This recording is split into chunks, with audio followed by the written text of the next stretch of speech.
Today we got a pretty neat one for you. This is a 62 Mercury Comet. What we're doing is making some upsweep headers for it. We'll get to that in just a minute.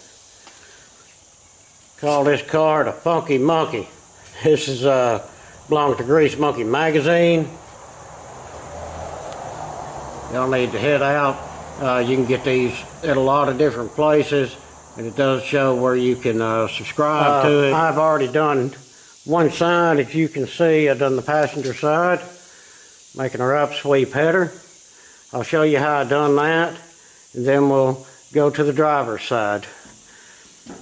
Basically, this car's cut out really good so I can get to everything.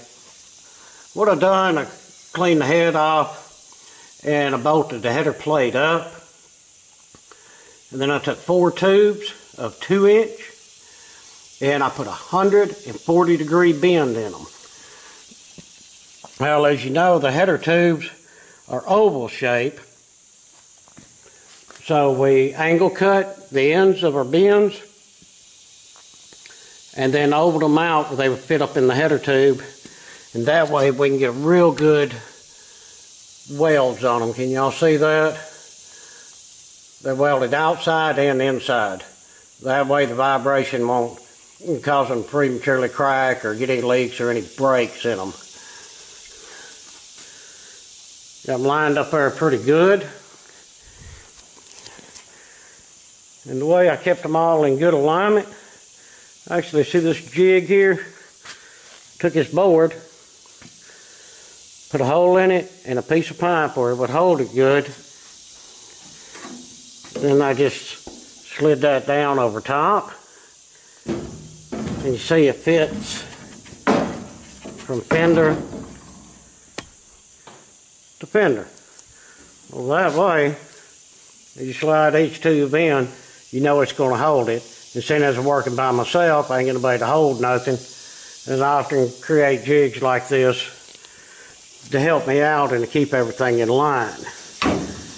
Alright, well that's our passenger side header, which I gotta say, turned out pretty good. Got a lot of room for the plugs, the wires are not going to get on it, and it shouldn't have any issues out of that header. Should perform great. Now, go over to our passenger side. Right off the bat, we know we're going to have an issue. Because as you can see our steering box right there. Well, we couldn't take one of them tubes and fit over here because it'd be hitting the steering box. So here's what I've done. This is our first tube. Still 140-degree bend, but I cut it off a whole lot shorter here. The ones over there probably extend out about right here. But to cut it shorter here, which brought our pipe up. And as you can see, when we fit it in here,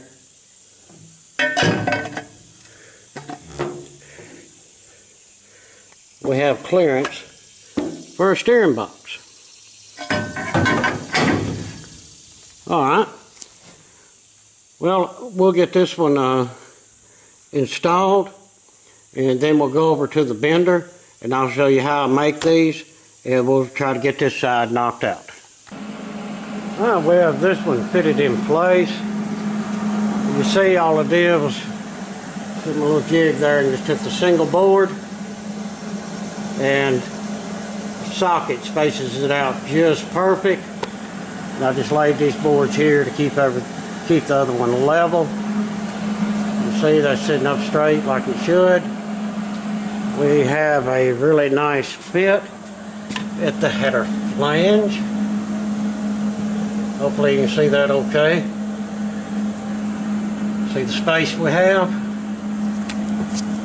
Plenty of room on that steering box. And what we'll probably do once this project's all said and done, and he paints these headers whatever he wants to, we'll wrap probably these first two so far to keep the heat off of that steering box.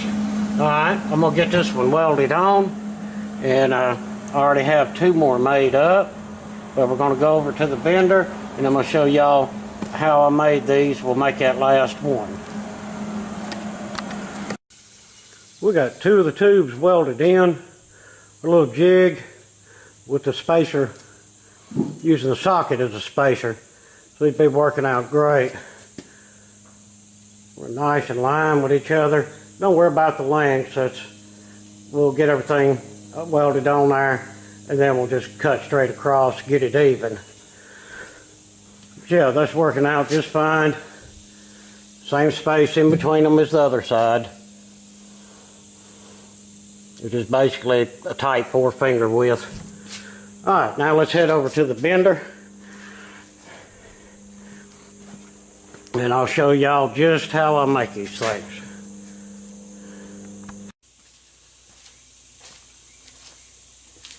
Alright, we got our 2-inch dies in, and we oiled them up real good. Grab a stick tubing.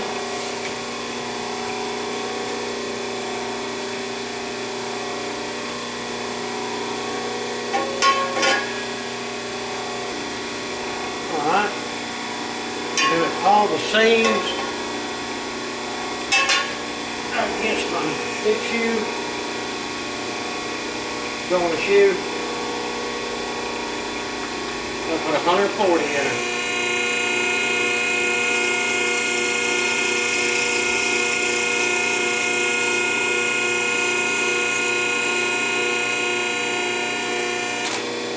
Yeah, I know, that's a hell of a bend.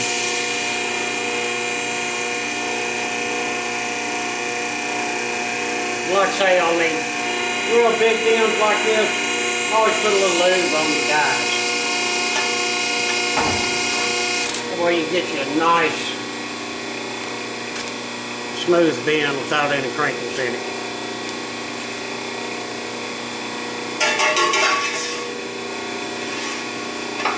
Alright, get her on out here some.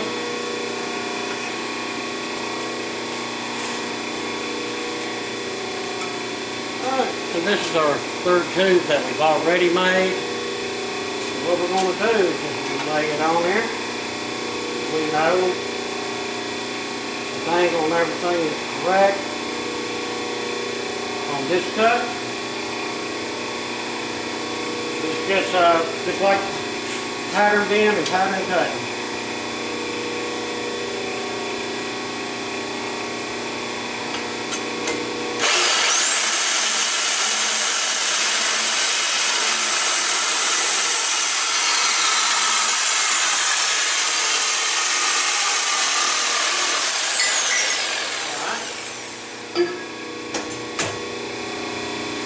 Go ahead and cut some length off of this. We definitely don't need this much. It's out there roughly somewhere in here. We know this one here is tall enough, so go ahead and cut it close to this.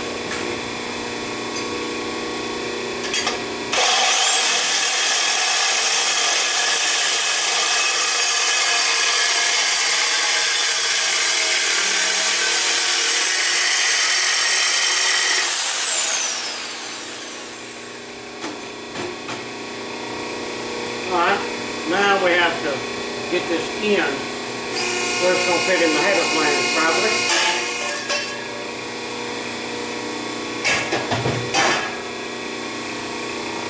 And the way that I do that, bring the ram back, guys, like so. Set your end in here.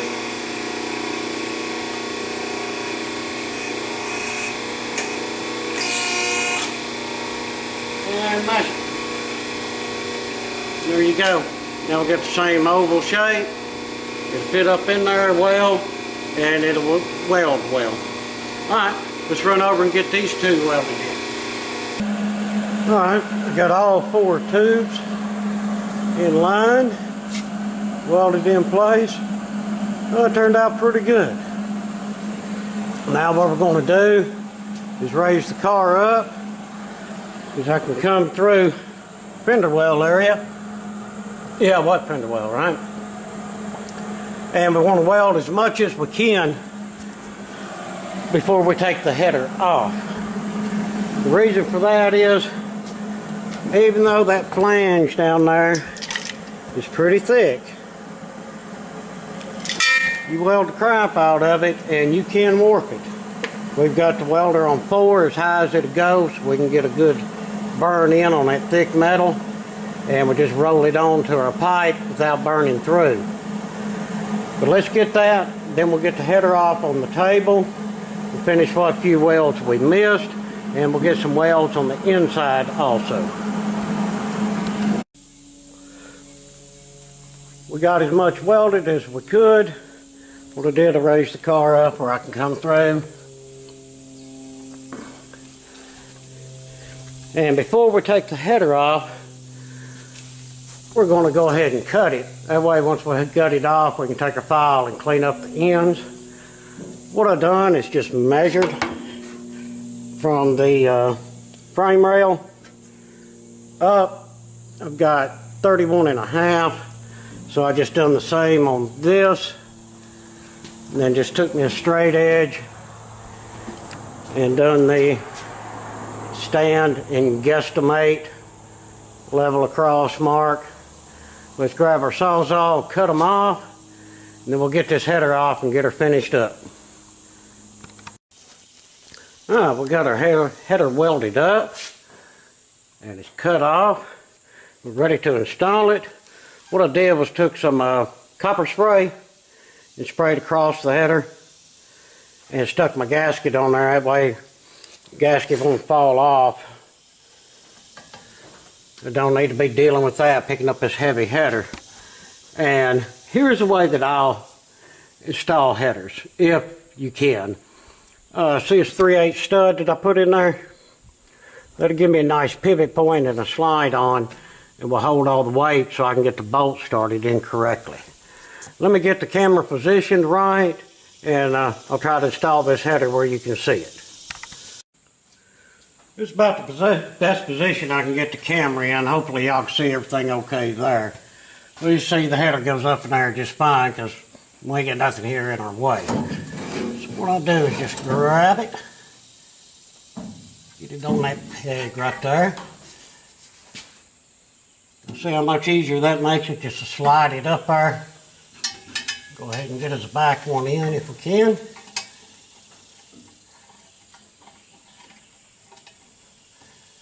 Using the stainless steel bolts that came with the flanges.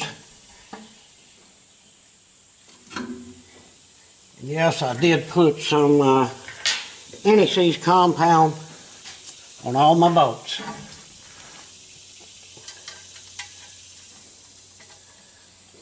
I'm going to say with the stud in there, it helps. You got to sit here and fight this thing, trying to hold all the weight of it up. And that way you know you get your bolt started good. Don't do like some people. Get a couple of bolts and then run them up there super tight. That may mess you up on a couple of other bolts getting them in. Get all your bolts in by hand. No air ratchet, no electric tools. By hand. That way you know they're going in right. You didn't cross thread anything.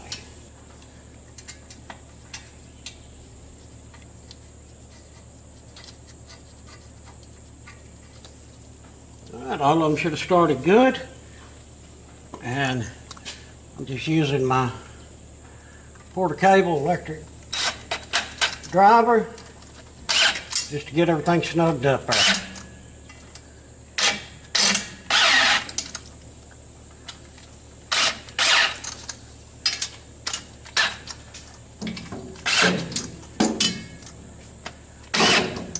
Easy and quick. You ain't much on using a whole lot of air tools and things like this. I want to make sure that nothing's cross-threading or anything like that. And we know they're not, or they wouldn't run up there that well. Alright, get us a nice even. I'm not bearing down on these real hard for the first shot.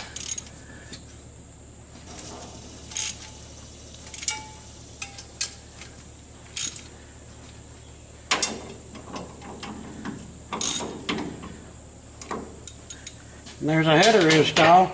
I'll give her a final tightening. We'll drop it down and see what the whole picture looks like. Alright, got them all tightened down. And something else I wanted to point out.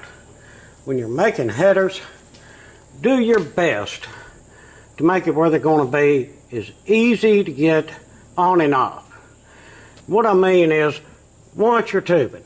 Now you see all my bolts. Where did I have all my bolts on this one? And my tubes are out of the way. I can get in there with the ratchet and the extension straight. Not a bunch of wobbles, not a bunch of mess. And take that on and off easily. Now if you're doing a regular header and dumping it underneath, I mean, just keep that in mind. Give you good space. If this tube would have come out here, give it good space so you can at least get in there with a good box end wrench and take care of that. Alright, let's drop her down and see what it looks like. Alright, here she is dropped down. Well, they all lined up really well. Let's get out here and get a good shot of it. Oh yeah, pretty cool. 62 Mercury Comet with a 460 in it. What's there not to like about that? Our headers turned out fine. Like I say, we got plenty of room down there on our steering box after everything was said and done. See, we still got good clearance. Like I say, probably put some header wrap on them too, just to be better safe than sorry, keep the heat off of that.